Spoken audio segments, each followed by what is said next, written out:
बिस्मिल्लाहिर्रहमानिर्रहीम। अस्सलाम वालेकुम नाज़रीन। आज एक नई वीडियो के साथ हाज़िर हूँ और आज हम दो अहम मौज़ूआत पे बात करेंगे। एक जो हमारे बार्सिलोना में पिछले दिनों एक जो हमारे एसेसर हैं, जो कागज़ात की ट्रांसलेशन और मुख्तलिफ़ कानूनी मामलात को देखने वाले वकील हैं, उनके दफ्तर में होने वाली चोरी के हवाले से, और दूसरा जो पाकिस्तान आलमी कवानीन के मुताबिक अपनी सिस्टम को नहीं डाल सका, उसके हमारी कम्युनिटी पे क्या असरात होंगे। इन दो अहम मौज़ूआत पे बात करेंगे। तो मैं आपसे अर्ज़ करता चलूँ कि आपकी इस बारे में जो भी राय हो, या जो आप अगर कोई मालूमात मज़ीद हासिल करना चाहें तो आप कमेंट सेक्शन में कर सकते हैं। हम मज़ीद कानूनी माहिरीन से उन सवालात के जवाब आप तक पहुँचाने की कोशिश करेंगे।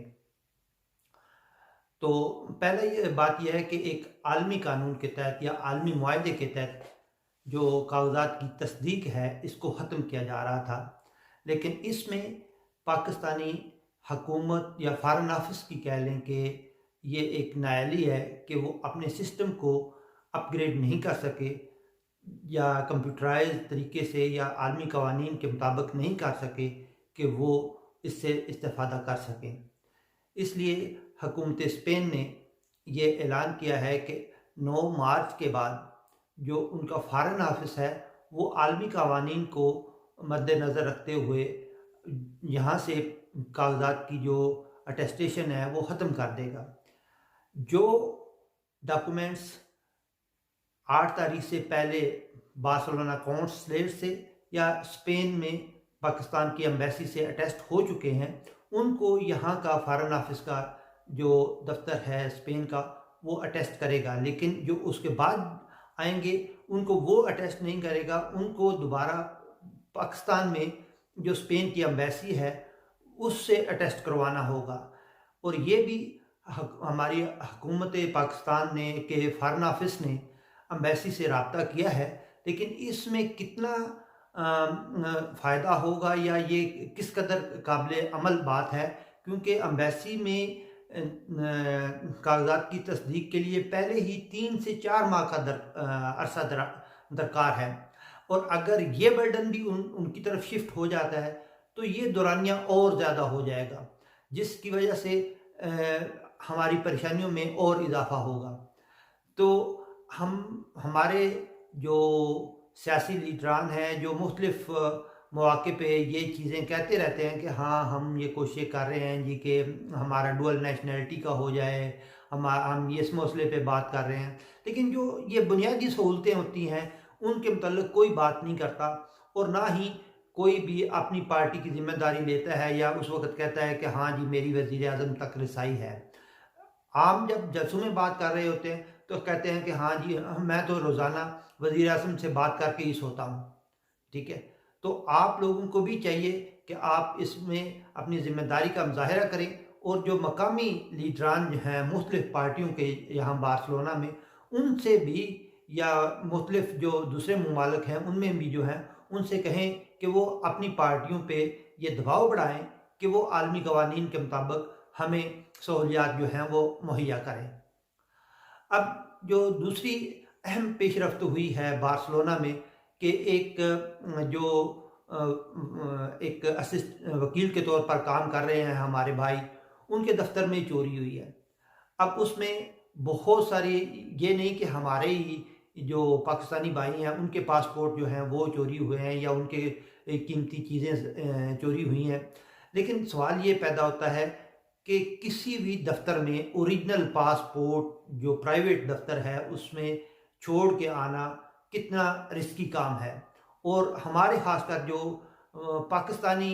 वकला हैं या पाकिस्तानी असेसर हैं, वो इसको इजीली अपने पास रखते हैं।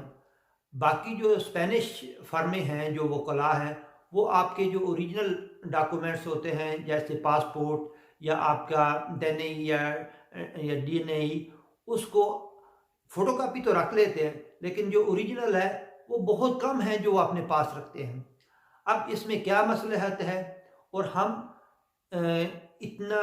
उन पर यकीन क्यों करते हैं और इसमें इस तरह से हमारा डाटा कितना महफूज रहता है और हमारे डॉक्यूमेंट्स जो हैं वो कितने महफूज होते हैं, और हम इससे ये भी शो होता है कि हम अपने जो डाटा है उसके उसका कितनी परवाह करते हैं, उसका हमें कितना एहसास है कि हम अपनी तमाम तफसीलात जो हैं उनको कितना सिक्योर रखते हैं। इन सब बातों पे हमें सोचना चाहिए और ये कोशिश करनी चाहिए कि जो हमारे ओरिजिनल डॉक्यूमेंट्स हैं या असली पासपोर्ट या शनाख्ती कार्ड या यहाँ का जो आईडी कार्ड है उसको हम ज़रूरत के मुताबिक उनको दें। जब उन्होंने किसी दफ्तर में ही वो डॉक्यूमेंट लेके जाना हो तो हम मेक श्योर करें कि हाँ हम छुट्टी कर लें लेकिन उनके साथ जाएं और वो डॉक्यूमेंट उसी दिन के लिए उनको दें। ये नहीं कि 2 महीने के लिए या 4 महीने के लिए या 10 या 15 दिन के लिए ओरिजिनल डॉक्यूमेंट्स जो हैं वो उनके पास पड़े रहें। ये एक मुख्तलिफ जो हमारे साथी हैं उनकी राय है, लेकिन इस राय को हर कोई अच्छी नज़र से नहीं देखता क्योंकि इसमें सहूलत का फुकदान है। हम शॉर्टकट लेने के आदी हैं और हमारा ये होता है कि हाँ एक दफ़ा हम जैसे भी कोई वकील है या जो भी है उसके पास जाएं तो दोबारा हमें उस वक़्त ही जाने की ज़रूरत पेश आए जब हमारा काम मुकम्मल हो जाए। ठीक है, हमारे पास अपने काम के लिए टाइम नहीं होता, हम टाइम नहीं निकालते, फिर बाद में मुश्किलात का सामना करते रहते हैं और उसमें शायद कई दफ़ा ऐसा होता है कि जो टाइम हम बचा रहे होते हैं उससे 10 गुना टाइम भी हम ज़्यादा खर्च कर देते हैं और हमारा नुकसान भी होता है। उम्मीद है कि आपको अब ये आपकी मर्ज़ी है कि आप हम हमारी बात से मुत्फिक करते हैं, क्योंकि ये एक कोई कह लें कि पॉपुलर बात नहीं है कि हाँ जी कि अपने डॉक्यूमेंट्स जो है वो किसी को ना दें या किसी पे एतबार ना करें। ठीक है, हर कोई यही चाहता है कि हाँ हम जो भी है, मेरी प्राइवेसी कोई नहीं है, सारे डॉक्यूमेंट्स किसी के पास रहें लेकिन वो मेरा काम कर दें। ठीक है, तो ये आपकी मर्ज़ी है कि आप किसी को डॉक्यूमेंट्स देते हैं या नहीं देते, लेकिन कोशिश करें कि जितना हो सके अपने डॉक्यूमेंट्स की हिफाजत करें और किसी के हाथ ना लगने दें। इसमें अभी तो पुलिस ने अब कोई ये बात नहीं की कि हाँ वो आपने क्यों दिए, किस लिए दिए, या पता नहीं वो क्या एक्शन लेते हैं, लेकिन बाद में भी उन लोगों के लिए भी मुश्किलात हों जिनके डॉक्यूमेंट्स वहाँ पड़े हुए थे। तो मैं आपको ये बातें मुख्तलिफ जो हमारे कानूनदान हैं उनसे बात करने के बाद कह रहा हूँ। ठीक है, लेकिन वो चूँकि ये एक पॉपुलर ऑप्शन नहीं है इसलिए वो बात करने को तैयार नहीं, क्योंकि वो कहते हैं कि हाँ जी हमारे जो कस्टमर हैं या जो हमारे लोग हैं जो हमारे पास काम के लिए आते हैं वो इस चीज़ का बुरा मनाते हैं जी कि हाँ आप क्यों ये बात करते हैं। ठीक है, अपना ख्याल रखिएगा। इस सिलसिले में या और भी किसी मौजू पर अगर आप बात कोई पूछना चाहें तो कमेंट सेक्शन में कर सकते हैं। हम माहिरीन से आपके सवालों के जवाब तलब करेंगे। बहुत शुक्रिया, अपना ख्याल रखिएगा।